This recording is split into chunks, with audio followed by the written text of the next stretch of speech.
In this video, we'll be looking at the potential etiological explanations for autism, or the potential causes or risk for autism spectrum disorder. And the one that we'll start looking at first is going to be the genetics of the disorder. In the last 20-30 years, there's been a significant push toward looking at the genetics of autism spectrum disorder, because we do see that there is a significant genetic risk in individuals who have autism spectrum disorder. Most predominantly, we see this in twin studies, where monozygotic twins have a much higher concordance rate than dizygotic twins. So what does that mean? A concordance rate is looking at the likelihood that two people in a dyad will share a trait. So in this context, we're looking at the likelihood that two people in a monozygotic twin pair, so the twins in that set, will both have autism spectrum disorder. And monozygotic twins are identical twins, so they share 100% DNA. They are the most closely related genetically that anyone can be, even more so than parents and children, siblings. Monozygotic twins share the most genetic similarities. So if we see a higher concordance rate in monozygotic twins compared to dizygotic twins, we know that there must be some genetic influence on autism spectrum disorder. And we do. We see that monozygotic twins have a 60 to 95% concordance rate compared to dizygotic twins, which is 0 to 10%. So we know that genetics play a role in autism spectrum disorder. To better understand the role that those genes play, lots of studies have tried really hard to identify specific genetic markers. However, only a small percentage of cases, 10 to 20% of cases of autism spectrum disorder, have been able to be associated with a known genetic marker. Therefore, the rest of the cases, the 80 to 90% of cases, it's unaccounted for as to what specifically explains those cases.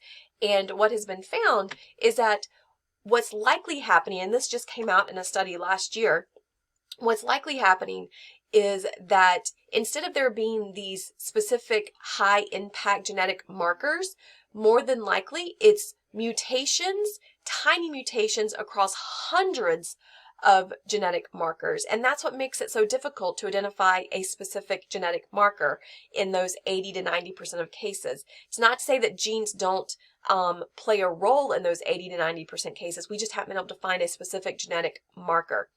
On that note, because there have been lots of studies looking at genetic markers, one of the things that came out of this recent study last year, where they found the hundreds of tiny mutations, is that a lot of these mutations were de novo mutations. And what that means is that these mutations have come about in the child with autism.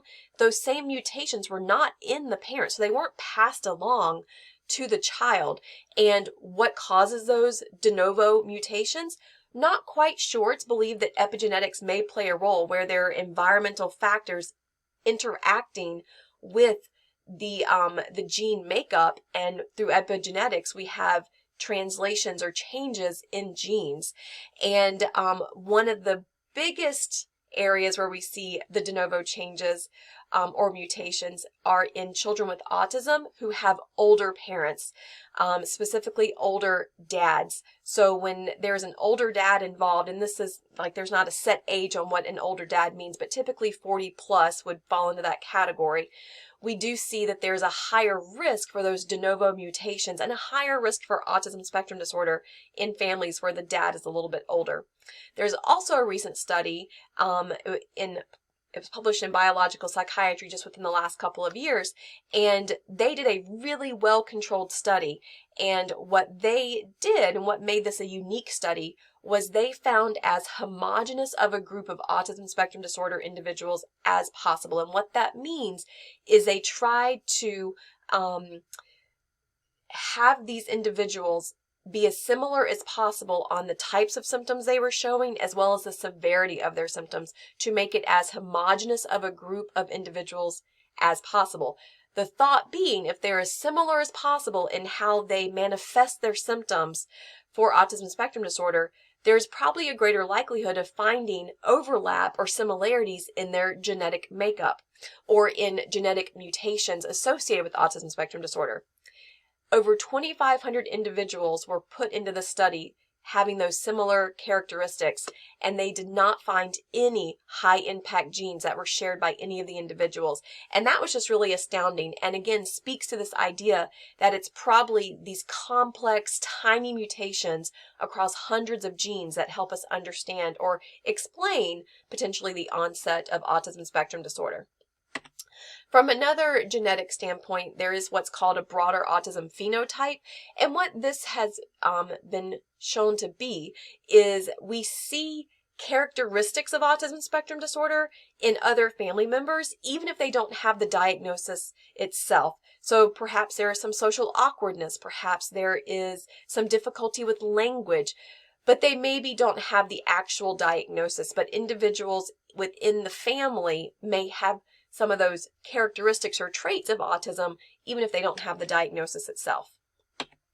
Now, moving on, we're also going to now look at neurological components of autism spectrum disorder, and certainly these can be related to the genetic makeup, but specifically what's going on neurologically is what we have here. So one of the things that we see is brain overgrowth during the formative period of time. So usually in that 0 to 2 year old period, there's actually brain overgrowth in the cortical areas. There was a study done a couple years ago, and members at UNC were a part of the study, or researchers at UNC were a part of the study.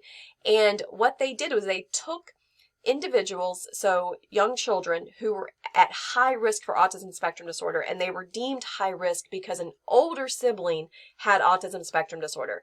So they looked at a subset of high risk infants. When they were 0 to 6 months old, they recruited them.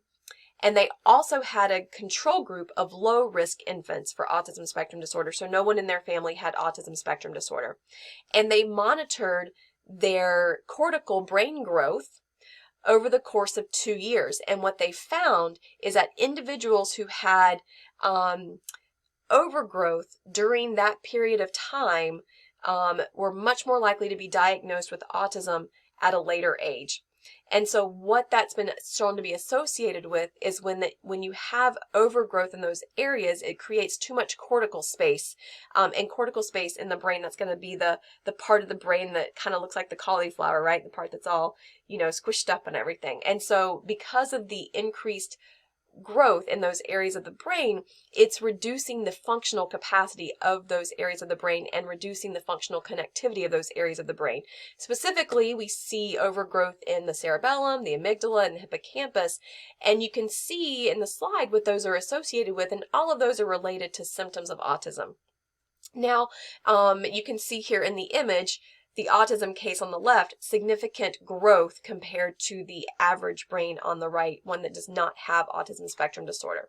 Another thing that we've looked at is the connectivity of different parts of the brain. In addition to the brain overgrowth, what areas of the brain, what connections in the brain are important for functioning. And one that's unique to autism spectrum disorder has been the connectivity of certain subcortical areas, one being the fusiform gyrus. There are others, but we'll focus on this one. And the fusiform gyrus, especially in the context of the visual cortex, has been associated with autism because one of the symptoms of autism is inability to maintain eye contact, to have what we call joint attention, which joint attention is where you can follow someone's gaze. Like if they point to something, you're going to follow that point with your own gaze. And what we're seeing is infants or young children who have autism spectrum disorder, they have difficulty having joint attention. They aren't able to appreciate or experience empathy for others. Like they can't look at other people and experience empathy or recognition of their emotions. And one of the things that's believed to be behind that is, again, reduced connectivity in the fusiform gyrus. And this has been really helpful for treatment because one of the things they've started doing is they've started doing just gazing exercises with infants who are at high risk for autism. They don't have it yet, but by trying to strengthen that connection, because the more you practice eye gaze and the more you practice using that visual cortex, you can actually strengthen the connectivity. Because remember, in that age period of 0 to 2, that's when a lot of growth and cell development and connectivity is happening and synaptic pruning is happening. So you can grow a lot of cells and you can also grow and strengthen connectivity. So one treatment for high risk infants for autism is to practice eye gaze so they can strengthen that connectivity and hopefully limit the later risk of autism spectrum disorder. Another area is that we have found, and again, this was a study done here at UNC, or that UNC participated in, was looking at cerebral spinal fluid in the brain. So what they found is that infants who were at high risk for autism, again, these were infants who had older siblings with autism, they measured their cerebral spinal fluid in their first couple years of life, and they noticed that individuals with autism, so in this picture, the autism is on the right, had significantly higher levels of cerebral spinal fluid between the brain and the skull. And you can see that black space between the brain and the skull, that's the cerebral spinal fluid. And not only did individuals with autism spectrum disorder have more of that than individuals who didn't have autism, but individuals who had more severe cases of autism had more than individuals who had less severe cases of autism. So that is almost on a continuum in terms of how much cerebral spinal fluid may be indicative or a risk factor for autism spectrum disorder. Another neurological component is epilepsy. Approximately 30 to 40% of individuals with autism also have epilepsy, and that just kind of undermines that there is a neurological component going on to autism because epilepsy is a neurological disorder. Now, moving on, we're going to be looking at some of the environmental factors that play a role in autism spectrum disorder. One thing to keep in mind is that we're likely going to be examining this in the context of the diathesis stress model. This is a really important concept for you to understand because we're going to be applying the diathesis stress model to most diagnoses through the whole semester. So a diathesis stress model, what that is referring to is we say that there's a diathesis, something that already exists, and this is usually something biological, something genetic that you're just born with. And then you are born with a certain set of genes, and there might be certain environmental factors, stressors, that interact with what you're born with, what you're naturally going to experience, and that may exacerbate your symptoms. So we think of it as like a gun, right? If you have a gun, it's not going to actually fire unless you pull the trigger. So you're loaded with bullets, you're loaded and you're ready to go, but it won't fire unless you pull the trigger. It's the same thing with diathesis stress model. You may not manifest symptoms of a disorder that you are biologically at risk for unless there are certain stressors in the environment that trigger that and manifest those symptoms. So more than likely with autism, there's not a single environmental factor that's going to cause autism. It is likely pairing with some biological markers or some genetic risk that someone already has and is exacerbating those symptoms and manifesting those symptoms. So one thing that has been found in studies is that children who are born to mothers who were taking certain medications may be at a higher risk for autism. Not to say that they're going to get autism, but they might be at a higher risk. And so those medications specifically are thalidomide and valproic acid. And thalidomide is a medication for a skin treatment, skin disorder. Valproic acid is for stabilizing mood for example, in bipolar disorder. So infants exposed to those medications may be at an increased risk. The other thing, another big thing, is advanced parental age. We used to focus on the mother's age and whether it was advanced, but more recent studies now are bringing focus in on the paternal age, which was like what we discussed in the genetic slide a couple slides back. Maternal nutrition, it's important that the mother's nutrition is healthy while she's pregnant with the child, so that may play a role. Also, any prenatal infections that the mother experienced, like the flu, perhaps, and typically if the mother has an infection when she's in her second trimester, that is usually what puts the child most at risk, but that actually puts the child at risk for a host of things, not just autism spectrum disorder, but other disorders as well. And then, of course, if there are any birth complications, those have been associated with increased risk for autism spectrum disorder. One thing not on the list are immunizations. That was a big thing a decade or two ago, that people were afraid to get their children immunized because they were afraid it was associated with autism spectrum disorder. That was actually based on faulty research, and it's been retracted since, but that stigma has still existed.